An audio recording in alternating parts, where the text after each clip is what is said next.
Splot Studios, home of the only Elvis that matters, proudly presents TomHanksgiving, right here every Tuesday. TomHanksgiving, come on and press play. There's Elvis, the host with the most, yada yada yada yada. With a different guest each week, they're the smart ones. Each episode's a new movie about Tom Hanks, the man himself. Of course, it's time for TomHanksgiving. It's the best you can get. It's the rootinest, tootinest podcast on the internet. TomHanksgiving. Howdy, partner, and welcome to TomHanksgiving. It's me, your host, Elvis himselvis, and today we're talking about the 2004 comedy Elvis Has Left the Building. And I'm pleased to announce my guest today is Mr. Jeffrey Vega. Hi. Hello, Internet. I'm so happy you're here. We just watched this movie. We did. And you had never seen this movie before. I've never seen Elvis Has Left the Building. Have you guys heard of it? Can they talk to us during this? No, they can't. We're recording 2 weeks in advance. They have no idea. Got it. Okay, cool. I mean, if you want to engage in us, you write us emails, tweet us. Tweet something real quick to my followers, and they'll use the hashtag Elvis Has Left the Podcast. That's a good one. Yeah, which is actually, this is the last episode. Yeah, it's true, actually, yeah. So the initial plan for the TomHanksgiving, we're running down towards the end, as I mentioned in a couple episodes prior. We're running out of Tom Hanks movies to talk about, so we're going to go into hibernation until he has a new one come out once we've kind of gone through the list, the stockpile, if you will. Yeah. So this is my initial plan for the final episode, but because I didn't expect it to be such a big finale movie, I decided instead that this will just be my final episode, and the rest of the show will be hosted by Jeffrey here. Oh. So congratulations. Oh my gosh. Wow, what an honor. I'm very excited to be the new host of the TomHanksgiving podcast. You gonna say it like that? I'm your host, Jeffrey Vega. Elvis, let me ask you a couple questions. Yeah, let's get into it. This is me hosting it already. Yeah, this is your audition. Okay. If this episode sucks, it's not because I hosted it. Oh boy, okay. Maybe you can host it just for this episode, and then we'll do like a bonus episode where I host it. It'll be like an alternate. It'll be like a B-side. Why don't we tag host this one? We'll co-host this one. Yeah, okay, cool. All right, so if you were going to start this episode, how would you want to start it? Okay. Do you want to talk about the movie? Do you have a question you want to bring up right away? Yeah. How do you want to go? Okay, so I think... Do you want to plug shit at the beginning like a fool? Yeah, let me plug my stuff first. So I wrote and directed Elvis Has Left the Building, the 2004 comedy feature film. Check me out on the Internet Movie Database. As Joel Zwick? Yeah, that's my alias. My alter ego of sorts. Okay, no. Okay, so I have a question. Yeah. This is getting really into the weeds right away. So you don't know if you haven't seen the movie, which you probably haven't. Oh, yes. Let's talk about the movie. If you're still with us, if you're driving, if you're at work, if you're at home. If you're in the bathtub, I know a lot of our listeners like it there. Yeah, you gotta stay clean. You gotta stay clean. Let us give you a quick, down and dirty synopsis of Elvis. Oh, how about this?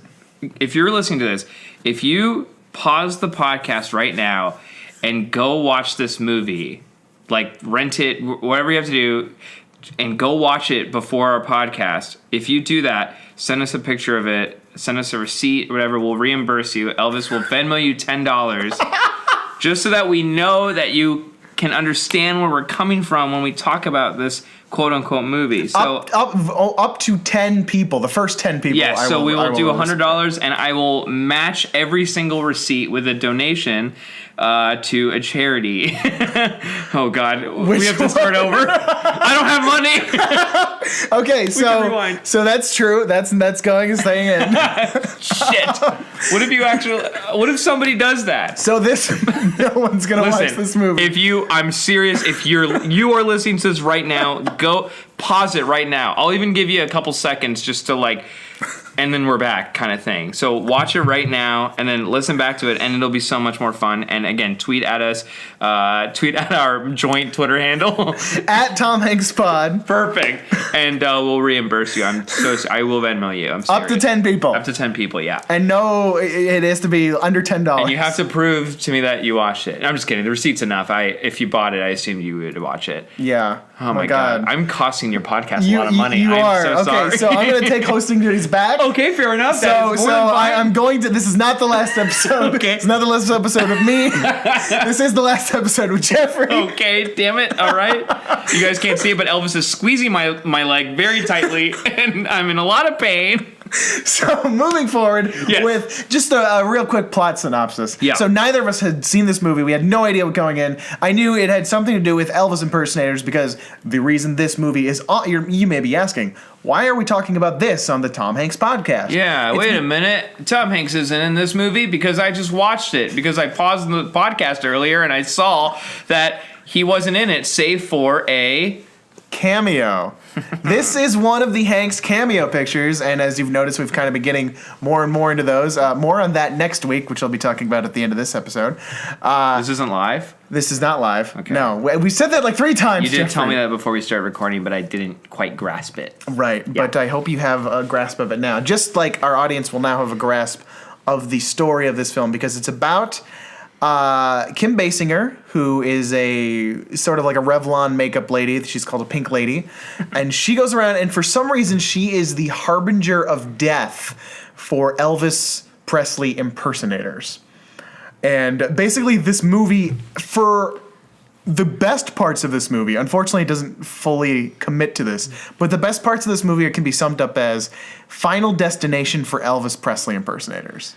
Guys, this movie, a makeup salesman kills Elvis impersonators completely on accident. There is I guess we can spoil the movie, right? Yeah, no. The entire movie, so there's a convention in Las Vegas for Elvis impersonators. That's what it's building toward. Yeah, it's like this whole thing, and Elvis and I kept joking that like, okay, they're gonna be at a convention of Elvis impersonators, they're all gonna die.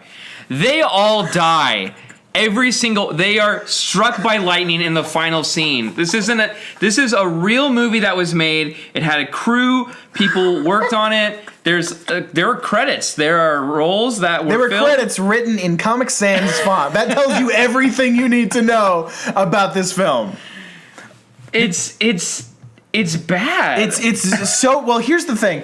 The first death comes out of nowhere. Yeah. Because, like, I didn't really read the back of the box. I kind of wanted to go in as fresh as possible. Yeah. But there is, as I'm looking at the cover of the poster, essentially, the movie poster. He's holding a banana. There's an Elvis impersonator underneath the car, so it does have something to do with that. I didn't even if you're see paying that. attention. Yeah. But no one who's watching this movie is paying any sort of attention. So, yeah, the first time Richard Kind shows up, character actor Richard Kind, delightful guy, and does a lot of voices for a lot of Pixar movies. Yeah. Was in Kimmy Schmidt, apparently. I love him from Curb Your Enthusiasm. Yeah. And so many other things. He's always delightful. Mm-hmm. I always think of him as Hopper's cousin, Molt from A Bug's Life. Oh.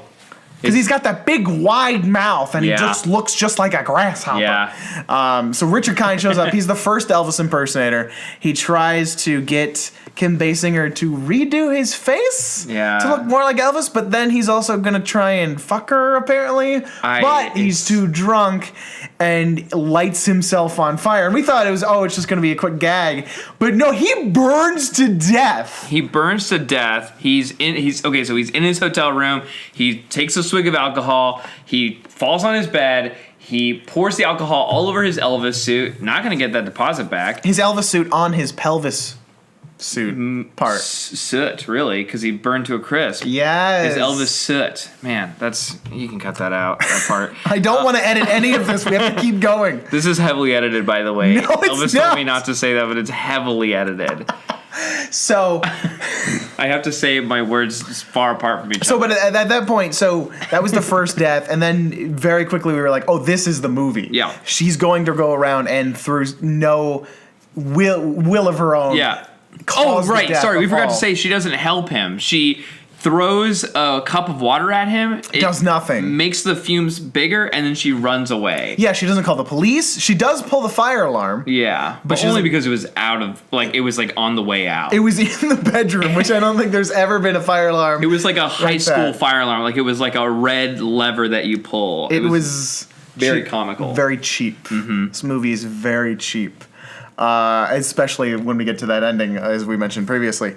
And then there's 5 deaths with the ending. 4. Yeah, 5. Okay, but the weird thing is, there's this other character played by John Corbett, and his name is Miles, which Okay. I recognize is an anagram for Smiles. Yeah, very. Or dumb. no, just Smile. Smile. There's only one S. Yeah. Which is, this movie has this whole weird sexist tone to it, where it's like, women should smile. You need a man. We'll talk about that in a minute. But guys, this was 2004. I legit thought this was like 80s, 90s. Like this movie looks really old, and it was like Shrek.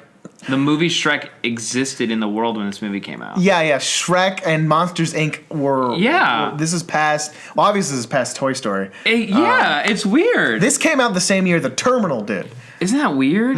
2004. It was a lot of sexist, a lot of like weird. There was like some gay jokes in there. Oh, I it feel was like, here's the thing. This is the same. I think this is the same director who did My Big Fat Greek Wedding. That kind of whole. Oh, it is the same crew. director? Guys, and- pause the podcast. Watch My Big Fat Greek Wedding. No. No, keep listening. but what's interesting is that the writer or director or producer. So one of the big head honchos behind, not Joel Zwick, but one of the head honchos behind the My Big Fat Greek Wedding franchise, I guess. Yeah. Is good friends with Tom Hanks, which is probably how this came to be. And in fact, this movie's direction, which is to say its lack of any compelling screen images whatsoever, Yeah. reminds me of Larry Crowne, Tom Hanks's directed and starring really lousy, cheap romantic comedy that he stars in with Julia Roberts, which you can listen to our episode on the archives, of course. Wow. You have to have a premium subscription though. No, it's free. Just fucking go to Guys, Venmo TomHanksgiving.com. me and I will send you the link to the Larry Crowne episode, okay? You are insidious, Jeffrey Vega. I swear to God, I have a LimeWire account ready to go. I have all of Elvis's files. I downloaded it from his computer when he was in the bathroom. Just hit me up on my Venmo. Don't do that. But yes. So this movie exists. Yeah. It's very similar in that these kind of comedies just strike me as so lazy. Yeah. So cheap. Yeah. But I think there's obviously an audience for it, and I think can you imagine anyone saying this is their favorite movie? Oh boy. I am sad at that possible interaction in my future where someone's like, I loved that movie. Like, yeah, not even that it's their ultimate favorite. It's they love it. Yeah. To the point, like, I can see people liking this movie. I enjoyed some parts of it because it's kind of absurd and stupid. Yeah. But Like we definitely laughed a lot because it was like, so in the movie, the entire time there's these 2 FBI agents that are doing a very bad job of following this makeup lady. Played brilliantly by Mike Starr, great character actor from everything, including Dumb and Dumber. Yeah. And Philip David Lewis is his counterpoint. And Philip David Lewis, I want to say right now, you listener at home probably do not know who he is from his name, but he played the hotel manager in Sweet Life of Zack and Cody. Okay, I have a question for you. Okay. That's true. So he's worked on a lot of Disney TV series, but yeah, he was in Scrubs. He was Hooch in Scrubs. Oh. Hooch is crazy. Hooch. Turner and Hooch. There's our connection. Oh, interesting. I've seen Scrubs. Oh, you haven't? We can edit this part out, right? Doesn't matter. But yeah. So he's been on. But you were talking about the Sweet Life of Zack and Cody. Yeah. My question to you is: you brought that up during the movie. Was it because of this guy? Yes. Oh, then never mind. Oh, wait. What if I said no? I was gonna see if there was another connection because the director directed episodes of the Sweet Life on Deck, the spin-off series. But you just know him because it was okay. That was what Wow, wait, okay, that is interesting. So I had this weird thought. So if you're listening, you probably have heard of Sweet Life of Zack and Cody. I don't know what that means. Your fans are also Disney fans. Biggest Disney Channel original show, apparently. Yeah. So yeah, I think it was really popular. I definitely watched episodes of it. So he's the hotel manager. Obviously, he's funny. He's always like upset about the kids like roughhousing or whatever. Mm-hmm. I wrote down a note that I thought was interesting. Was that he was very upset with the bed sheets when they found the first Elvis impersonator dead, and he was not fazed by the burned corpse. He was worried about the sheets not being clean. He was like, they never change the sheets. They do not clean it, blah, blah, blah. And I thought, wait a minute. This movie exists in the same universe as Sweet Life of Zack and Cody. Does it? Is Yeah. that the same character he plays, essentially? He plays the hotel manager who's like really like uptight and like very like sweet life of he doesn't say that in the show. He says Zack and Cody. Zack and Cody, Your sweet life. stop running through my lobby. And I'm like, oh my gosh, he was so obsessed. I wrote it down because he said it so many times. I wrote, I'm in the movie. He said they never change it. And I'm like, maybe he goes on to open a hotel and Elvis has left the building. I already forgot the name of the movie. Elvis has left the building is in the same Zack and universe. Cody universe. Which I don't think anyone's ever made that connection before. So Well, it makes sense because there's such a strange, traumatic situation for this guy. Yeah. After all of these Elvis people die, he's the FBI agent. He has the resources to go and change his identity. Yeah. So after this movie, he forgets his identity as that FBI guy. and then he becomes Mr. Mosby from Sweet Life of Zack and Cody. Yeah. Which means that since they take place in the same universe, it gives us really no further interest or look into Tom Hanks, unfortunately, because he's just in the one movie and he dies. Yeah. Oh, that is. Oh, wow. Yeah. Tom Hanks would be dead in the Sweet Life of Zack and Cody. Well, we don't. The character isn't Tom Hanks. I mean, it could be Tom Hanks. Could he be playing himself? Oh no, because he would. Could he be Tom Hanks playing? No, because if he was Tom Hanks actually no, that's a good point because in this movie, to clarify, Right. Yeah. Sorry. Tom Hanks's cameo. Let's talk about the cameo. Because this is why we're here. Yeah. Tom Hanks's cameo is he is one of the Elvi, one of the Elvi impersonators. I hate that. That's not plural. No, that's true. It is true. It is true. I am sorry to listeners, fans, and Sweet Life of Zack and Cody crossover fans. You know there's going to be one conspiracy theorist listening to this. I'm gonna tag it as Zack and Cody. A bunch of teenage girls. Wait a minute. Someone needs to listen to this show. So no. I'm not even recording on the backup mic. I just realized that. No edits. This is going unedited. No. We haven't been recording this whole time. So how are you listening to this, person at home in your bathtub? real quick, let's before we move into Tom Hanks' cameo because it's a part of this. Let's round out the murders, the Elvis deaths. Right. I wrote it down. Yeah. Yeah. The first one is the murder by cigarette. Richard Kind gets lit on fire. And then the second one, which is the most interesting of all of them, is there's this costume store guy where there's an Elvis impersonator outside of an Elvis costume shop. Yeah. And John Corbett, the secondary protagonist, shows up to pick his ex-wife, not quite ex-wife, it's the whole thing. Don't justify it. That is what happened. Yeah. Her Elvis impersonator costume. Yeah. And the Elvis impersonator that's outside starts to harass him, and he's like, hey, give Elvis some love or whatnot. And he's like, nah, I'm not going to do that. And then he's kind of a dick. Yeah. And he drives away, but because of he like almost crashes it, or he does crash into something, he causes the sign of the Elvis impersonator costume shop. This is like a sign that you see like when you're driving on the highway. This It's is like a Hardee's McDonald's sign. Yeah. Yeah, okay. It falls down and crushes this Elvis impersonator. Very brutally. Except for when his face is peeled off and it's totally normal. Yeah. It's like a Wile E. Coyote death. I couldn't believe that was a death. Yeah, and honestly, what the weirdest thing is though is that no Elvi. Sorry, I apologize. Yeah. No Elvi ever die because of John Corbett's character again. Yeah. It's only So what the fuck's going on? Because the other two are the lipstick engine. There's an Elvis impersonator who's trying to fix his engine, and the main character keeps running into Elvis impersonators. There's a guy on the side of the road. I was like, this better not be an Elvis impersonator, and it was, of course. And then that's the movie. She's like, she was like, your engine's busted, because in flashbacks they show that she was a mechanic, which is that's cool. I like that. Fun, yeah, that's like not conventional. She's very feminine with the makeup, but she's very non-traditionally feminine with the which feels kind of ahead of its time for 2004. Except for everything else in the movie. Yeah. That was really good. I really like that. Just a light in the darkness. Yes. But yeah, you finished explaining this. Right, so she puts a lipstick, I guess I don't know makeup, but she, aside from the ones on my face. Yours looks great today, Jeffrey. Thank you so much. I didn't think you would say anything. Well, I'm wearing full Joker makeup. I told you that it was just an audio-only podcast, but you insisted. I said just in case. And you're like, just in case of what? She puts a lipstick canister. It looks the things that look like bullets. Yeah, it is a bullet, and it's a bullet. She puts it in like the volcano. I don't know cars either. You know the volcano in the car engine? Sorry, you take lava. This. I'm out. Okay, so she. Holy shit! Elvis is leaving.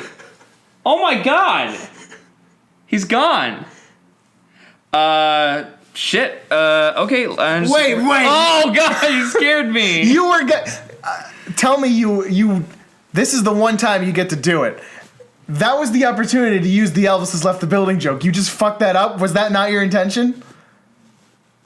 Turn off the mic. Oh my god. Stop the recording. We're gonna talk about that in a minute. Finish the death. Okay. Yeah. So lipstick engine. Okay, so it's so stupid because we took bets on how this person was going to die, because by this time this was the third on-screen death. You know it's coming. Yeah, he is saying for the girl to go into the car and rev up the engine after she puts this lipstick bullet thing in the engine to hold something down. I don't know. And then he's like, all right, turn it up. And then she revs the car, nothing happens. And then he leans into the engine. But the bets were what? Oh, right. So the bets were, okay, I said he was going to get decapitated by the engine hood somehow. And you said he was going to get somehow just that lipstick thing bullet just straight through his brain and death by that. And both happen. Both happen. Isn't that insane? She revs the car, the bullet flies right up. Very graphic, by the way, for a PG-13, I think. I'm not squeamish at all, but it was like No Country for Old Men, which I think came out that same year. Probably not true. Don't look it up. 4 years later. No Country for Old Men and Elvis Left the Building were both nominated for Best Picture. Thank God No Country for Old Men won. Coen Brothers, yeah. But so he had a bullet a lipstick bullet straight into his forehead. He looks almost directly into the camera and says, ow. And then falls face forward into the engine, and then the engine hood somehow gives way, and he doesn't get decapitated, but he might as well have. It traps him there, and his face gets melted off because it's on the hot engine. Yeah. I didn't even think about that. No, they say that. Oh, really? Yeah, when the detectives show up. Oh, God. The really bad FBI detectives. Really bad. So that's death number 3. Then death number 4 is, I think, my favorite one. The death number 4 is the reason why we're here today, gang. It is today. Tonight is the night. This is forever night. I'm sorry if you're listening to the headphones, by the way. Yes, no, that's the reason we're here. This is Tom Hanks. Yeah. His cameo. So I just want to say, when you brought up this movie to me, you mentioned that Tom Hanks would be a 5-second cameo. And so I was like, low expectations. Okay, it's got to be fan servicey, obviously, if it's a cameo. But at the same time, it's like, this movie seems like it's bad, so it's probably something silly. I was not let down. Yeah? It was a very, very good cameo. Tom Hanks plays one of the Elvis. So it's an Elvis person on a motorcycle, very far away. You can't see who it is. So we just assumed it was Tom Hanks. Wait, well, I the only reason I knew it was Tom Hanks is because I knew his character name in the credits was Mailbox Elvis. Oh. From preparing this episode. Right. So I apologize for kind of spoiling. Oh, no, But that's why you don't see him up close. Yeah. So it's a surprise when we do reveal his face. Gotcha. Is the Mailbox Elvis the beginning of the movie? Or how did you see the credits? No. This was when you were pre-production of the looking- podcast. when you were looking Yeah, up. this is not. Yeah. Right, yeah. How did you find Tom Hanks in this? Was it just he was just credited? Yeah, it's on his IMDb. Yeah, Man. So I just did the research as the Tomhanksgiving head of science division. It's my job to know what movies he's in. Ow, you're hurting me. So that's how I knew. So I did kind of ruin the build-up because No, that's okay. I recognize because she backs up her car into like a mailbox collection, and 2 of them, not 4. They fly. off. They fly. And as soon as that happened, I was like, "This is Mailbox Elvis." Yeah. So I kind of was like, I gave it away that this was No, going that's to be okay. Tom Hanks. I thought that you were figuring it out on the own, so good acting on your part. Mm-hmm. But I genuinely thought it's like, okay, yeah, this has to be like comically, like of course it's gonna be. His head gets replaced with a mailbox. He's still alive, I guess he's No, dead. he's definitely dead. But he doesn't get decapitated. Yeah, it's so cartoon. This is so fucking Looney Tunes, this Yeah. whole movie. The mailbox just lands on his head, and he Uh-huh. stops dead. He doesn't fall off of his motorcycle. He's still sitting on it. Yeah. Somehow. And I'm like, okay, $100 that they're gonna walk up to the corpse, they're gonna open the mailbox as if they're checking the mail, and it's gonna be Thomas Hanks himself. What I love, though, is that they hold it. They tease it. Yeah. She just drives away. They cut away. They go to a new scene. I'm like, wait, do we have to rewind? Was that it? Yeah, and then they wait for one of the other characters, John Corbett, to show up to pull it up, and there's Tom Hanks with this he wasn't there on set. They just got that insert. Can we make that picture like the album? That artwork? will be the Okay, album. I'm gonna great. find it. It's gonna be hilarious. It's the best. So you've probably already seen it if you're Yes. listening. It is such a jarring, wonderful piece of content that I think I want to make it my cover photo. Honestly, Yeah. it's Tom Hanks with the goof. This man is everything that is good in the world, and he's making the silliest face I've ever seen. Very comically dead. Very, very like it's so cartoony, as you Yeah. said. It's just he nails it. he twists his lips, like almost a tongue is sticking out. Like I think it was worth watching that whole movie for. It's absolutely the cherry on top of a very shitty Sunday. It's so weird too, because like I feel like a lot of these people weren't big names on this movie. I didn't recognize any of the names, but I don't really watch a lot of things. So Kim Basinger, really? Yeah, what is she from? Oh, she's very famous. Oh, really? Yeah. Oh boy. We can cut that out too. I mean, she's not Tom Hanks. Who's famous. John Goodman? Never heard of that. Tom Hanks is clearly the biggest name Okay, in this all right, movie. so that makes me feel Yeah. better, because it's like, I don't know, I feel like it should have, I don't know, It's well. Here's the thing. We're kind of at the point. Okay, I guess I can't technically do this, but I recorded this out of order, so I'm going to do it today. Because our next week's episode for our big 4th of July episode is Band of Brothers. Oh my god, it's December 20th right now. So this is Ignore incredible. him. And 2015. In that movie, Tom Hanks cameos or in that show, Tom Hanks cameos as well. And it's a very brief cameo to the point where it's briefer than this cameo. Really? Blink and you miss it. But now that we've done all of the cameo episodes, I believe we only have actual roles for the rest of them. So now, and I know you haven't seen all of the cameos. No. But I'm going to do this anyway. Okay. We're going to rank all the cameos. The Tom Okay. Hanks cameos. So let's go down the list. Okay. So there's, of course, the Simpsons movie. Have you seen that? Yes. And you remember his cameo in that. I do not. He's on the commercial talking about the Grand Canyon. The new Grand Canyon, where the smoking crater of Springfield used to be. It's like, it's not where anything else ever was or ever has been. I'm Tom Hanks. The government's spying my goodwill. I think, yeah, it's amazing. It's delightful. Simpsons movie. So there's that. There's Band of Brothers, where he shows up in the background for 3 seconds, says nothing. Is he not in Band of Brothers besides that cameo? That's it. And I did not know that until I. Oh, I thought he was like the star of it. No. God, I need to do more research. You definitely need to do more Who's research. in Band of Brothers? That's a TV series, right? We're talking about that next week, Jeffrey. Listen to that episode. Oh no. And and then the other big one where it's like a nothing cameo is Cars. Do you remember Cars? I The actually Pixar have film. never seen. I love Pixar. I've seen every movie. I have not seen Cars. Have you seen Cars 2? No. Then you haven't seen every Pixar movie but Cars. Well, I haven't seen the Cars franchise. You know Cars 3 is coming out next week. When you said Cars 2, were you saying Cars the first one also? No, I was talking about the second one. Second sequel, the sequel. Yeah, no, I haven't seen Cars. I'm sorry.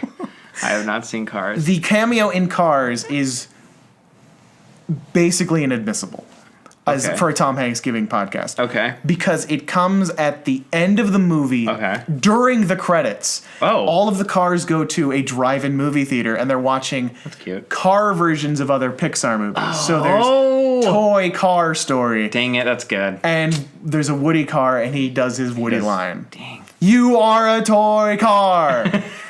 And we talked about that whole fucking movie just for that. Just like we talked about this whole fucking movie just for opening the mailbox. So I'm gonna put... Did you not like Cars? I feel like people don't like Cars. It's not my favorite. Okay. That said, by the time people listen to this, I will have seen Cars 3 and I will have tweeted my opinion about it. Oh, great. Okay. Because I make it a point to see every Pixar movie in theaters. No matter of course. What. They're my team. Yeah. Yeah, it's great. I just saw Inside Out for the first time a couple of months ago. What'd you think? It was wonderful. I think it's like a really good movie. I remember I was so Richard Kind's in that one too. He's Bing Bong. Oh. Yeah. Oh man. That part got me. Crying like a baby. Yeah. Oh my gosh, so good. Yeah, I watched it on TV and I wish I'd seen it in the theaters. But I mean, I loved it. But I remember when the trailers came out for it and I was just like, this looks amazing. And I had no idea Amy Poehler starred in it. I'm like, where have I been? Where have you been? Yeah, I don't know. It's so I love Pixar. Incredibles is my favorite movie. Like, so good. But dang, yeah, wow. Man, this is a rude awakening. This is also Jeffrey's intervention. Mom, Dad? Let me just finish this little segment. Sorry. I'm gonna go these three cameos. It's Cars versus the Simpsons movie versus Band of Brothers Out. We're talking about that next week. It's barely a cameo. Spoiler alert. Cars, Elvis has left the building, and the Simpsons movie. Okay, so what's the best one? Okay. This is the only one where you actually see his face. Yes. That's huge. The other two you hear his voices though. Yeah. The Simpsons movie is the one that's the most substantial because it's in the movie. It's like he has lines. But that's true. He's also playing himself, so he's not playing a character. So that's a point against it. Oh, really? Is that? I mean, I enjoy those roles, but in terms of the TomHanksgiving kind of minutia, he needs to be an actor. Gotcha. I count it because it's we a can't just version use him of because himself. he's a celebrity. Yes, we want him to be a person. Which is also how I'm just cutting out like half of his IMDb because like I don't want to do it if it was just Tom Hanks on Jimmy Kimmel or something. That's too much. But yeah. So okay, man. Thinking about it. I mean, I gotta give it to the Simpsons movie. It's still the best one. I think so. You just said that you. I'm trying to think about the first time I watched each of these movies. Okay. When I saw Cars and that part of the movie came on, I was like, oh, that's delightful. Yeah. But it like wasn't amazing. Yeah. When I saw this movie today, it was pretty amazing. Yeah. I gotta say, Cars is the bottom of the barrel. It was great. It was so great, and the only thing is, maybe because I knew it was coming. Yeah. When I saw the Simpsons movie, no idea it was coming. Tom Hanks just shows up. Yeah. And honestly, he's in it the most for that cameo. True. So that's my ranking. It's going to be Simpsons movie, number 1, Elvis has left the building cameo, number 2, and Cars is like bottom of the barrel. Yeah. I'm going to have to, I mean, I've seen the Simpsons movie. Mm-hmm. Do you prefer this one? It's a what? Do you think you prefer this one? I think I do. Just because, not just because I saw it last and it's the most fresh in my mind, but I think I want to base that number 1 ranking on the sole fact that I feel like that scene saved the whole movie, which almost sounds like kind of a joke, like, oh, it's worth it just for that. But I truly believe, like, the movie is so weirdly unfunny. Like, they try to be, like, there's a scene where, if you can believe me, there's a scene where the 2 FBI agents have to be Elvis impersonators, and then they win a look-alike contest. No, they don't look. They win the sing. They win the sing, which is somehow probably harder, right? And it was just such a weird, like, it was such an obvious, like, it cut to them dancing. I'm like, oh, this is probably where I have to laugh. And it felt weird. This is where it feels like a cheap movie where it's like, there's 5 minutes dedicated to, let's just get B-roll of Vegas and Elvis impersonators. There's no story, there's no plot. It's just, here's some images, here's some music. We're having fun here, right? It's weird. So that being said, I feel like it's such a... It's pivotal. It's pivotal, and it's like, whose idea was this? Because I feel like someone must have been like, no, we don't want Tom Hanks to make that. He makes it, guys, you've seen the picture. He makes an amazing face. Like, for someone who is famous and is well loved, like, I feel like I don't know, I guess you're well loved, like you don't care what people think because you're already well loved, but like I feel like there are people, there's celebrities, I'm just saying this very generically. That he doesn't want to name names. Yeah, Bradley Pitt, but he, like, Tom Hanks, I feel like I just love that he just, like, doesn't care if he looks silly. And that's such a fun, that's such a novel thing. I'm just like, wow, that Tom Hanks has more money than I will ever have in my life, and he is just a person with a mailbox for a head. Completely. I love that. That could be a statement about him without this movie. That's my pitch for the sequel. I'm gonna steal that line and send it into my manifesto. I'll give you proper credit. No, please have it. You love it. Oh my god, it's can't. amazing. But no, you're making a very good point. Yeah. This cameo is the movie. It is. It's the only reason to see this movie. It's the only reason we saw it today. It's the only reason. Statistically, there has to be someone that was like, oh, I want to see this to see where Tom Hanks is in, right? You can't be the only one. No. There's got to be someone who's just like, all right, what is this movie? It has, does it have a rating on Rotten Tomatoes? Does that exist in 2004? Does that exist in 2004? Oh boy, that's a sentence. This is dead air. I'm not editing this. Make it funny. What do you guys have for lunch today? All right, we are opening it up. We are on Google Chrome. Shout out to Google Chrome. If you use the coupon They're not code. a sponsor, no. Oh, shoot, sorry. 36% of critics, audience liked it. Oh. Critics did not rate it enough, reviewed it enough to get a rating. Oh, so it doesn't have a rating. But 36% of audiences liked it. That means it's bad. Yeah, 36%. Well, I mean, we told you it was bad. Why didn't we even look at this? I don't know. I made worthless. You. I'm sorry. So it doesn't even have a rating. But yeah, the point is, like, 2004, that's when, The Terminal came out, probably other movies. Can we type in movies that came out in 2004? What was this going up against? Yeah, exactly. I want to know what one best. Okay, Eternal Sunshine of the Spotless Mind. Incredibles. The Incredibles. Spider-Man 2. Holy moly! Harry Potter and the Prisoner of Azkaban. The best Harry Potter movie. Oh, I agree for sure. Okay, but here's what we got against for comedy. White chicks. Okay. But Mean Girls came out. That's fucking huge. Going up against Mean Girls? Who's watching this piece of shit movie? Mean Girls was so good. I love Mean Girls. And for that to also be like, oh, Napoleon Dynamite? Oh, forget it. Not a fan, but... Oh, you don't like Napoleon Dynamite? Not really. Not really? my style. Wait, why? Sorry, you guys can just come back in a second. Why don't you like Napoleon Dynamite? I just never got into it. But here's the thing with Napoleon Dynamite. Okay. Napoleon Dynamite as a movie has a vision, it has a focus, it has a style, it has a sense of humor. Yeah. It's not my sense of humor. It doesn't do anything for me. But it is a thing. This movie, Elvis Has Left the Building, is lazy, cheap. It's not trying. So I respect Napoleon Dynamite despite not liking it. Yeah, that's fine. This movie I do not respect. Though I probably had more fun watching this movie than I would Napoleon Dynamite. Really? You don't. Yeah, I'm sure you have movies where you're just like not into it. Yeah. I don't know. I feel like I like everything. A lot of things, which sounds. Did you like this movie? No. Isn't it weird that we'll probably never see that movie again? I probably will, because remember, I host TomHanksgiving every year. I'm going to troll you with the option to watch that. Yes. That is weird. I also saw SpongeBob on the list. The first SpongeBob movie? Yeah. I feel like that was a big thing. And The Princess Diaries, too. See, obviously, it's 2004. And the Series of Unfortunate Events with Jim Carrey, which I loved the book series, made me fall in love with reading. Movie was fine, not true to the book at all. Jim Carrey was great, but this is a Lemony Snicket podcast now. Count Olaf was a murderer. You've read the books? I haven't read the books. I'm familiar with the source material. Okay, it's very good. Which means I've read the books.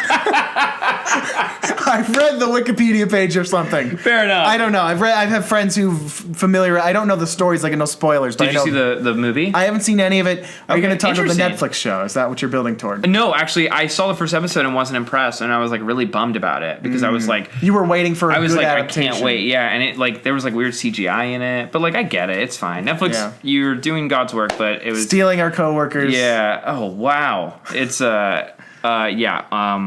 For you guys listening at home, my best friend and coworker I sit next to is just got a job at Netflix too. She's leaving us.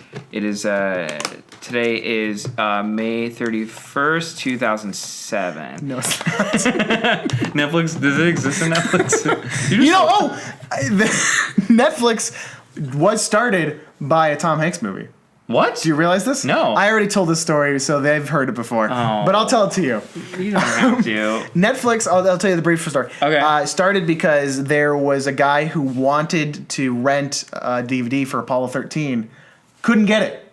Really? Or it, no. It was he went to a video store, a rental store, Okay. rented Apollo 13, and then didn't return it forever, and they had like crazy late fees. And he's like, "Fuck this! I'm not paying this. This is bullshit. Yeah. There should be a better way to rent movies." That guy went on to invent Netflix. That was Reed Hastings? I don't know if I know he's the CEO, but I don't know if he's the founder. I don't know if it's that guy, but it was the guy, one of the founders of Netflix, and Wow. and obviously that was the DVD mail buy version Yes, of it. yeah. That evolved into what Which we still have. exists, by the way. It does. Yeah. It's the only thing that has the I mean, 5-star rating. It's 2010, so yeah, it still exists for sure. No one's gonna know when this is recorded. Yes, they will. It's coming out in 2 weeks. Let's say something that's topical to now to prove it. But the point is, Barack Obama just won the 2008 elections. stop it. But the point is that Netflix exists because of Tom Hanks. Wow. And now we're talking about our friend being taken away because of Tom Hanks. Oh, We got to get back to this movie. This is a bad episode. Right, okay. Elvis has left the building. Elvis has left the building. We've covered the cameo. You've Yeah. made a very good case for why this is his greatest cameo of all time. Oh man. Did you guys see? Pause the podcast. Look at the picture again. If you have to look it on your iPod. You can, if you're listening to it on the right podcast app, you can actually listen and look at it at the same time. What is the right podcast app? Well, apparently, if you use the Overcast app, that'll do it for you. That's you just described the weather app. No, that's a real podcast app. Oh really? Is that what we're on? We're on everything. Well, not Stitcher, I don't think, but Wow, called out. We're not on iTunes because no, we're on iTunes. Oh, we are on iTunes. But the iTunes for some reason doesn't load the episode-specific covers. Oh, why? I don't know. iTunes sucks. Oh. But thank you. Please review us on iTunes. So if you get anything from this episode is that iTunes sucks. Leave us a review, please. Those reviews help, okay? We need to get to the top of the charts. I'm looking at your notes now. Why am I not looking at mine? Okay, so Oh, this is so random, but I watched one of your videos on YouTube. It was the why New Year's resolutions always fail. oh, that's one of my favorites. Yeah, and it came up in like my it was easy to click. That's the only reason. That's the only reason I watched it. It was like a link on the TomHanksgiving, and so for the viewers at home, Elvis comes to the future, or comes to the past, back to the future, and warns himself, and your 2015 self, Yes. say Trump is president. I say becomes emperor. Which is Yeah. kind of true now. Yeah. And I was like, oh wow, I meant to tell you this at work today, and I like totally remembered it until just now. well, I'm glad we got one more view on that video. You're going to jail, man. You're going to prison for this. No, yeah, Treason. I was one of the few who predicted how things would turn out. Man. Scary. It was funny at the time. Yeah. That is weird. Did he announce? No, when that was video came out? that was at the point where he was sort of running. Gotcha. But I think it was before the brutal campaign. Dang. Because that was obviously 2015. Can you predict something nice next time in the next video? Wow, not even a yes? My next video is about tentacle porn. So Oh, no. We'll see. Tentacle porn is president now. Anyway, so for some reason, her Elvis killing curse, doesn't kill her best friend, the one who says, "You need a man," at the beginning of the episode. She almost kills her husband. Yeah, she almost does, but for some reason he lives. Yeah. Because there's no consistency to this curse. Because it's her thing, but then John Corbett does it for a second. Yeah. And then it's gone for most of the movie. Yeah, It's like, I forgot this that is there really was a pattern. boring. Why Yeah. hasn't there been an Elvis that's gotten killed? But then That's what I say about when I listen to this podcast. God damn it. But there's this the best friend character. Because your name's Elvis. I got it. I'm sorry, you were on such a good tangent. I ruined it. So John Corbett's stuck in a trunk for the last half of the movie, basically. Yeah. There's very little going on. Yeah. But her curse is inconsistent. But then the best friend, whose husband almost dies because of the curse, quote unquote, acknowledges that Kim Basinger has this curse. It's a real thing. Yeah. And yet she's like, you have to go to the Elvis convention. Sends her into the heart where she is the most potent. Yeah. It's like you're sending in a suicide bomber to this convention, basically. To be fair and square to the best friend character, she finds out that Harmony is... I don't know if we even said that's what her name is. Harmony is her name. Harmony's the main character.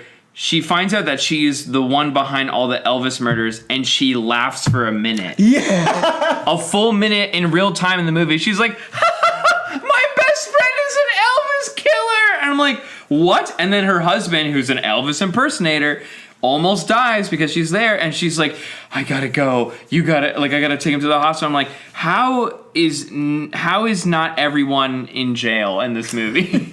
Yeah, it's really a Looney Tunes. It's a live action Looney Tunes show. Because she reacts with laughing. There have been at least 4 front page headlines about these Elvis murders, and no one's taking them seriously. No. Not the 2 FBI agents in charge. They had no idea an Elvis convention was happening. Nope.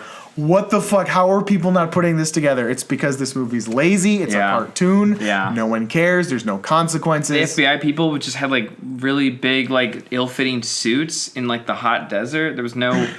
I don't think I saw a single badge or a gun. They couldn't afford the badges. Yeah, I was just like, from the prop we're 2 house. FBI agents. Like, oh, also there was this one weird throwaway line where it's just like, let me talk to my new partner. Like, that wasn't important. No, it wasn't. But yeah, the only reason it was there was like, okay, we have to establish these guys are new. Yeah. And like I'm that. like, okay, there was no payoff to that. No. It's just like, okay, they're awkward. You could have just said they were just awkward. Yeah, they could have been an odd couple and had been working together for couple, years. Yeah.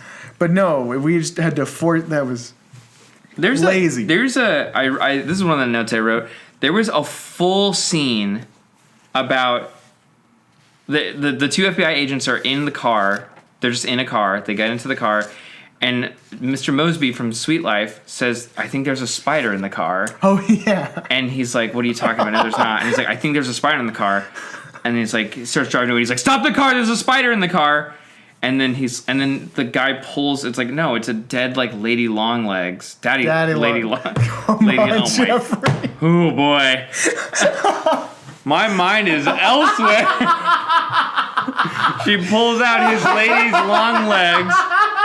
We'll edit this out. This podcast is very heavily edited. I can show you guys like the tracks in Premiere. This is the weirdest episode we've ever done.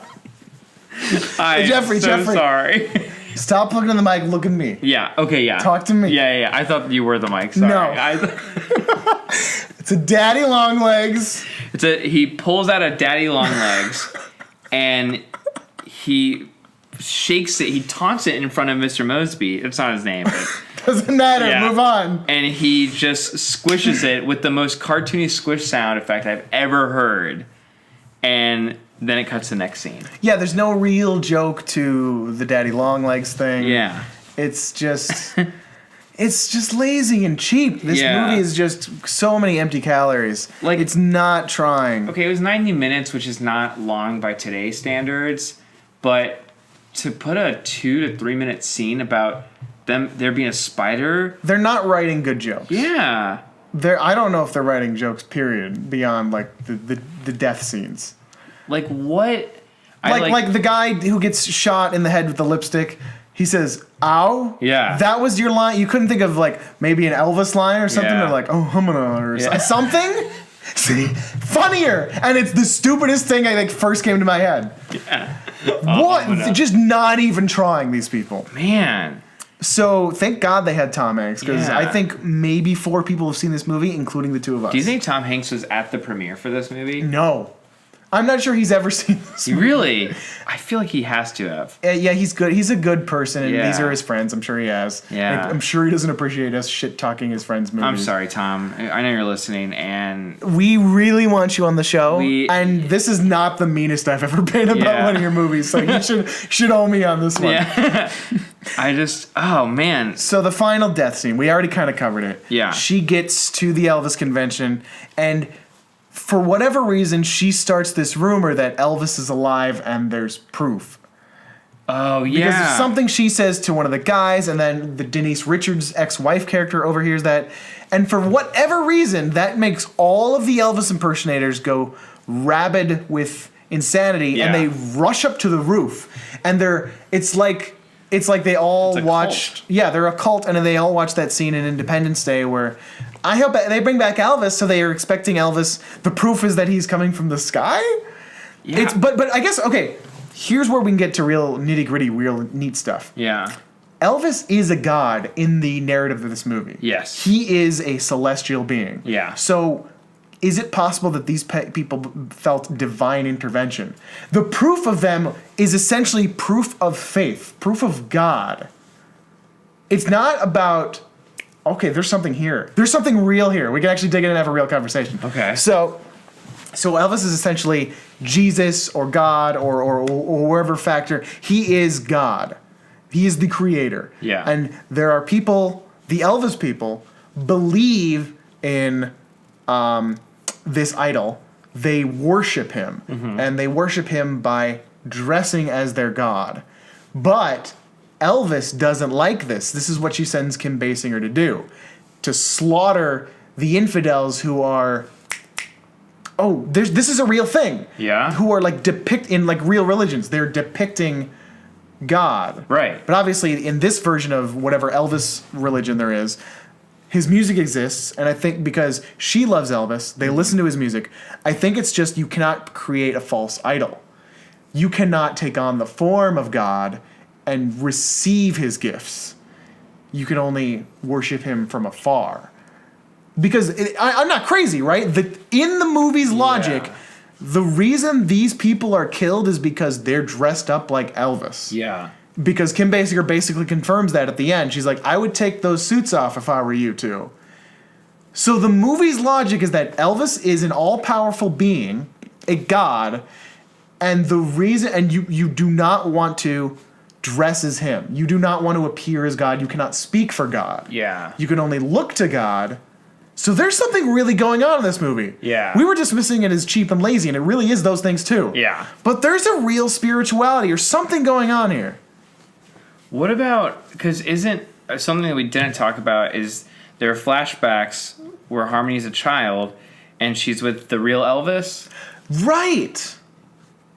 She met the real Elvis, and we weren't sure for a minute, but it's vaguely implied that he might have been her father. Yeah. So she's the son of God, or rather the daughter of God. She's the Jesus figure then. What was her name? What was her? Harmony Presley. No. Yeah, because it's weird that I guess it's just from a production standpoint, it's bizarre that they use real pictures of Elvis Presley, like actual headshots of him, but then he also was in the movie as just obviously an actor. Like Right. So that was confusing to me. Is he credited as the Harmony Jones? Like who was the dad? Or who was that Elvis? Like it was Elvis. Who was Elvis? Yeah. Did he play? That's what I don't understand. Because No. My interpretation is that he was. The guy who played Elvis is uncredited. And Michael W. Kennedy. So, and he doesn't have an IMDb photo, so it's obviously like we don't want this to be recognizable as anyone but Elvis. Gotcha. But and he's credited. Well, he's uncredited, but in the IMDb credits, he's credited as Elvis. Yeah. So, and we can take it. That's word of God. That's the movie. That was the real Elvis. So the real Elvis did exist, as Elvis Presley did in this movie. Oh yeah, and that's the beginning of the movie, is that Elvis gives Harmony a ride home. Yes. And she's like, is there anything I can do to repay you? And then he says, maybe one day you will. Yeah, you'll do something for me. Yeah. And that's what it is. And she's motivated. She has this faith in Elvis and this love for Elvis, and it kind of guides her, as it does for the John Corbett character. Yeah. But neither of them, and like her mom and all the other people who are like not, who are like the civilized Elvis followers, they don't dress up as this false idol of Elvis. Yeah. They don't impersonate him. So if you were to take this to a real world analog, this is saying that you should follow the ways of your religious leaders, your spiritual prophets, and follow the wisdom and be able to love and share that love and let them guide you. But as soon as you take on their form or take on their authority, as you speak on their behalf, I'm sweating. That's when the problem comes, because you're misinterpreting the word of God for your own benefit. Yeah. Okay, so there's like a scathing indictment of maybe organized religion buried in the depths of this movie. There's no way it's intentional, though, right? It might be. Maybe they didn't set out with that in mind. Okay. But it's in there. Yeah. Death of the author. Yeah. That's definitely a valid reading of this movie, because the end of the movie, we keep kind of skating around it without and just summarizing it. Yeah. Well, they watched it earlier. Yes, you've seen it. But either way, they go up to the roof. They're chanting Elvis to the sky, and Elvis appears as a celestial figure in the stars. A constellation. That's a god. Yeah. And he strikes them down with a thunderbolt like From Zeus. his hand. Yeah. Yeah.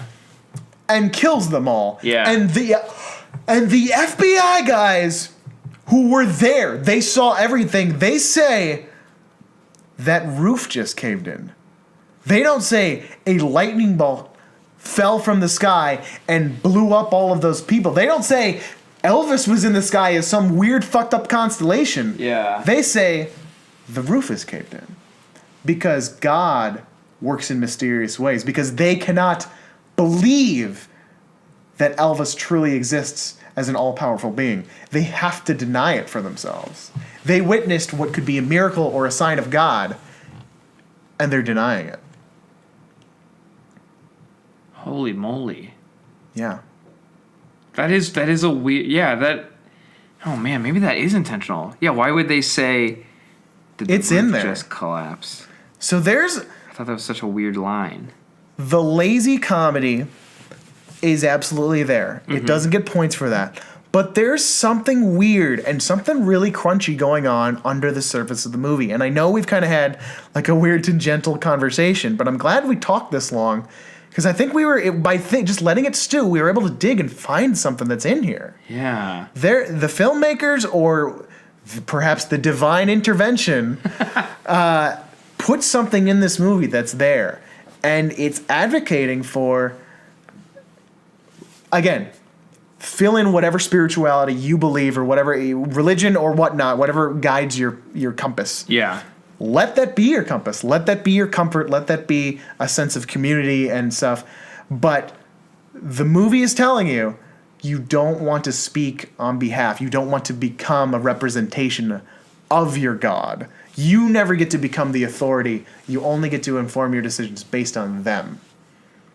Wow. I wonder... There's really something there. Yeah. And I'm hesitant to give the movie that much credit, but it's hard to deny those parallels. Harder to deny than a lightning bolt blowing up thousands of Elvis impersonators on a building. And no one is fazed. By the way, no one gets in trouble this whole movie. Yeah. That's another sign of divine intervention. Yeah. These two people, John Corbett and Kim Basinger, Harmony and Miles, are connected to so many mysterious deaths. The FBI guys are right there. They don't ask the question, why was this man locked in your car trunk? And that was the guy that they were looking for. Yeah, it was the guy they're looking for. Yeah. Elvis is on their side. Elvis works in mysterious ways. God prevented them because he was doing their mission. Mm-hmm. That's why they get off scot-free. And perhaps that's why God had the kindness to not kill her best friend's husband. Yeah. By the grace of God, by the grace of Elvis. Wow. Elvis in Graceland. There's really something here. Man. I'm like replaying the movie in my head and with those thoughts in mind. I mean, and even just look at the way all of the Elvis impersonators behaved when they were so certain there was proof that Elvis was alive. You made the joke. Actually, we simultaneously made the joke. You wrote it down, though, so I want you to say it. That was the thing. It was Elvis. Someone said Elvis is alive and there's proof. And then that just spread like wildfire. Everyone was running around. Elvis is alive and there's proof. Elvis is alive and there's proof. And then everyone just starts like running through the halls of the convention center, hotel, whatever. And yeah, we joked that that's like how Twitter started. Yeah. Just gossip, just that like unevidenced claims and cycling and the fanaticism of what it was. Yeah, is what was so notable. And I wonder if there's something about how they didn't because how did that rumor get started? It's because because Harmony brought a headshot of her best friend's husband. Yes. To the guy, and they were like, "Doesn't he look like the real Elvis?" And then that's what they overheard. So maybe. And then Mr. Miyagi says, he's in this movie, by the way. Says Elvis is alive. Yeah. And then she says, "No, but wouldn't that be great?" Yeah. And there was proof or something. Yeah. And then because they're gonna give the Mr. Miyagi actor let's make sure he speaks broken English and doesn't understand. Yeah. Ugh. That's another gross thing about a 2004 movie. Because he doesn't understand, that gets misinterpreted by Denise Richards' character, who essentially is overheard by everyone else, and that's what starts this kind of religious fanaticism. Yeah, and I'm convinced it's there. The way they're so desperate for proof, you wouldn't be that like it would be proof of something divine, of God. Yeah, that's what it would be like. Wow. Yeah, it's like and then literally Elvis appears as a god and strikes them down. Man. So it could either be going that you shouldn't deify a man. That could be potentially, but that's stupid because he is a deity. Yeah. So I think that the takeaway is you shouldn't. The real takeaway is the sin is to impersonate your God. Okay. Yeah. Because everybody else who loves Elvis is fine. Yeah. Because I'm trying to think of another reason why the husband of the best friend would be spared with that mindset. Because I'm trying to think, he had such a quick scene. It was very brief. I'm trying to think of things that he said. He talked about. He did an impression, but I don't think he committed to it. Yeah. He was still himself. Yeah, because he was more just like, I'm going to win this contest. Yeah. When all the other Elvises, they were like, I am Elvis. Yeah. Richard Kind's character, he was like, I don't want to be whoever I want to be Elvis. Yeah. He wants to change his face to look even more like Elvis. Yeah. The mailbox, Tom Hanks is of course he's he gonna didn't even get a chance. No. The flat face Elvis, the guy who got hit by the sign. Yeah. He was taking money because he was Elvis. You should give money to Elvis. Give money to the king. Mm-hmm. And there's only one king. And then the lipstick engine one just was in character the entire time. Yeah. So maybe that was it, because he was spared because he wasn't committed to being the character. Yeah, because all he talked about was the Cadillac. It's like, I'm going to win the Cadillac. We're going to be rich. So it was a stern warning. Oh, another good note to that of why he wasn't committed. He comes out in the suit, and the wife's like, I haven't seen you wear that since our wedding night, which seems kind of like a throwaway joke, but it just shows that that's the first time he's worn it, and he was never Right, he's not an He's impersonator. just like, oh, I'm gonna get in on this. That is a weird throwaway line, but it totally makes sense. Yeah. Because everyone else has been like, they're committed to this. This is their role. This is the thing they do. Their hobby. Yeah, and he just like threw it on. Yeah, he owned it, and he used it for, if you want to really tie into certain religions, the white night of your wedding, that's when you can have sex. You're going to incorporate God, and sex with God is approved. Sex is only approved through marriage, because that's when it's you and your partner, and God's there, and it's God's love too. And if you were dressed as Elvis, then God's love was there, and that's why it was okay. Oh my God. And it's also okay because he didn't wear it after that. Yeah. And he wasn't impersonating. Oh my God. It's like literally, oh my God. Holy moly. Wow. Maybe. This is a very deep movie. Yeah. So what does this mean for the cameo? This might change things. Okay. Tom Hanks appears in this movie as a sinner. Yes. He was definitely an Elvis impersonator, right? Yeah. That's why he got killed. Okay. Although yeah. it That's was right. Yeah. kind of confusing because it was like, we didn't really see a lot of him. Yeah. But no. There's no blood when his mailbox replaced his head. Right. He was just So he's an Elvis impersonator. He's a sinner. Yeah. But by TomHanksgiving logic, he is essentially our deity. Okay. Because the whole, I mean, not that we deify Tom Hanks actually, but we look up to him because as a man, he's a very positive male role model. He's a great guy. Absolutely. Not only is he super talented, but he's like one of the nicest guys in Hollywood. Yeah. So genuine, so real. So I don't know if I actually have a connection here, but it's divine intervention that the man who is essentially my idol, the person this podcast idolizes, was the one who brought me to this story. And this story is, do not become your heroes. So if I'm going to literally apply this to my life as if TomHanksgiving is my true religion, which according to the podcast canon it is, then my takeaway is I can let Tom Hanks and his spirit and whatnot guide me and inform me, and I can appreciate that, and I can feel love through TomHanksgiving, but I would never want to impersonate and become Tom Hanks. I should never make it my mission to be an impersonator or to try and follow in his footsteps. Yeah. I must blaze my own trail, yet hold on to the teachings Tom Hanks has passed on to me. And I think that might be the lesson of TomHanksgiving entirely. So this is our final episode. Oh, no. We're not back next week. We cracked the code. Holy shit. Wow. This movie was made for your podcast. It was. That's divine intervention if there's ever been one. The audience for this movie was the two of us talking about it on this podcast. Holy crap. No way. That's insane. Right now, Joel Zwick is just like, just awakened from a deep sleep. They did it. I take back everything I said. This movie's brilliant. I love it. Guys, go see Elvis Has Left the Building. Wow. This is amazing.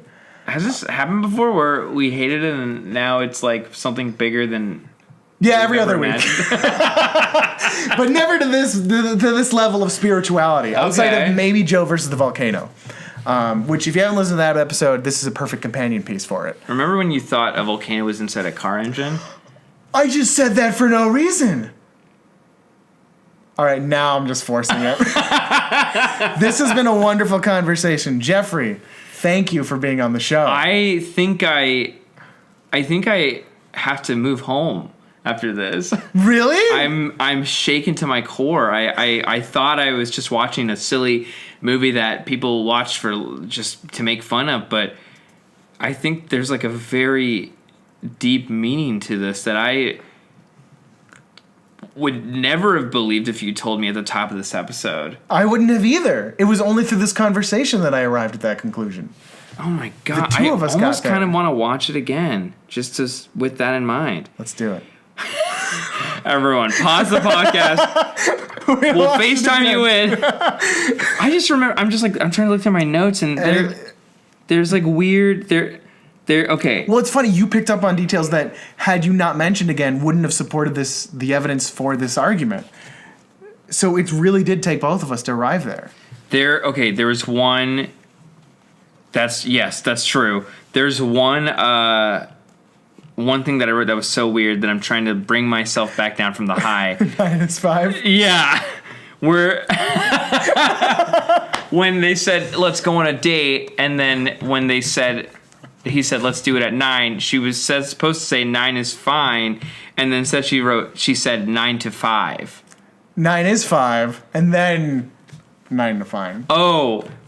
So then he said 9 to 5. Oh, I heard 9 to 5. No, I think they said both. I think, she was supposed to say 9 is fine, but then she says 9 is 5. 9 is 5. I even messed up when I wrote it. Yeah, she says 9 is 5. Yeah. I mean, 9 is fine. Yeah, and then he said 9 to 5. And do you want an explanation for that? I got one for you. Okay, lay it on me. Kim Basinger is essentially the missionary. Oh my God. The face of the Elvis. This is her job. It is her job, 9 to 5. Yeah. But also, she's fallible. It's okay to make mistakes. She's the chosen one, but she's gonna flub up every now and again. Yeah. It's okay. Because then it's like not believable that she's some. Guys, it's okay to make mistakes. That's the takeaway. It's okay to just do your best. Follow your spirituality, but don't follow in their footsteps. You're not God. Only Elvis is God. And remember that. I'm the host of the podcast. Follow me at Elvis Kaboom on Twitter and Instagram. Jeffrey, where can people find you? Oh my gosh, they can find me at @ symbol. Oh God, twitter.com/NintendoBoy. NintendoBoy. Really? Yeah, should I change it? No. Well, now I can't because I just said it on the podcast. You have to change it right now or not? Oh God. Okay, yeah, Nintendo Boy. Follow me there. I tweet. I think my tweets are gonna change now. I think I've seen the light. Okay, so Nintendo Boy on Twitter. Anything else? Instagram or Snapchat or Snapchat? Oh gosh. You said you had a website. Yeah, JeffreyVega.com. You can follow me there. That's an appropriate username, right? That's perfect. That's great. NintendoBoy.com. That actually is also a website you can go to. That's mine. And on those, at some point, there's projects coming down the line. You got a web series in the works. So fun. Yeah, I got a web series. Not ready to say what it is yet because this is airing in 2010. One more joke. I gotta. If you can, whoever was taking notes, count how many times I made a joke where it's not 2017. Tell me that number. I'll Venmo you that dollar amount. Elvis will match it. But only if you tell me how many times he's made the Venmo joke. In that case, I'll square cash you the reverse of that number, which is you paying me. Yes, it'll be a negative number. Yeah. All right, Jeffrey, we'll link to that all in the show notes, and when your web series comes out, we'll definitely give it at least a retweet. That's so kind of you. I don't deserve you or this. That's not true. As we can look to our idol Elvis / Tom Hanks / whoever your god is that you are not going to impersonate. Exactly. It's fine. You just fainted for a second. Yes, but who's gonna say the last line? Because we all know what the last line's gonna be, right? We do know what the last line is going to be. Okay. It's the same every week. Yeah. Except for this week. Yeah. So Jeffrey, thank you again. You're so welcome. And thanks for having me. I'd say anytime, but we're almost out of episodes. We're almost out of episodes. And the next episode next week, we're celebrating the 4th of July. And for the international listeners out there, that's America's Independence Day. And it might be the last time we celebrate it. Oh, no. But we're talking about the Emperor Trump. Exactly, Emperor Trump. We'll link my short in the show notes, too. Everyone go watch. Pause the podcast. Stop it. I'm wrapping up. I want to end this. They never finish. So next week we're talking about the HBO World War II drama series Band of Brothers. It's 10 episodes long. You can watch the entire thing right now on HBO Go, or if you have Amazon Prime, it's all there. Oh, nice. It's all good. I managed to marathon it in a week, and boy, was that depressing. Oh. But it was good, in a good way. Okay. But heavy subject matter. And we get into it. It gets political. I don't think it gets quite as profoundly Have you already recorded spiritual. It? We have. Oh. So that's why. Ooh, but Hollywood magic. It's going to be a good episode. Join us then. I can't wait to talk about it. Until next time, thanks for listening. And Elvis has left the building. Tom Hanks, we fell in love with you, Tom Hanks. just like so many do deeply, because you made us smile, and you're great on screen style. So that's why we give thanks, 'cause you got a friend in Tom Hanks. Tom Hanks. Tom Hanks. What's it like when you meet Jeffries? I don't know a lot of Jeffries. Do you meet Jeffs more likely, right? No. I don't know any Jeffs or Jeffries. No, really, you Yeah. don't. I don't see that name a lot, which is weird, because I don't think it's an uncommon name.